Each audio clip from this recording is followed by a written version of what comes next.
On my way there, I had lost some friends that I started the journey with. But the one thing that was very vivid is how my mother was wrong. She always said the sky is the limit. And I was there standing above the clouds. So I decided that I'm going to tell my kids and you that we need to aim higher, because the sky is not the limit. You can aim higher. And also it's realizing that all those that I thought were doors being closed in my face were actually windows, and they left the gate wide open, and I walked right up.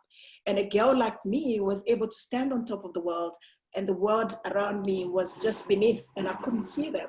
So that was humbling, but it also is a little bit scary, because suddenly I see that you probably are going to look at me and say, what can I do? But the excitement is you'll be able to do a lot more. You'll probably be able to climb Everest a lot faster than I did. And that is an opportunity that I hope that you'll be able to take and do it in style, Ritabile.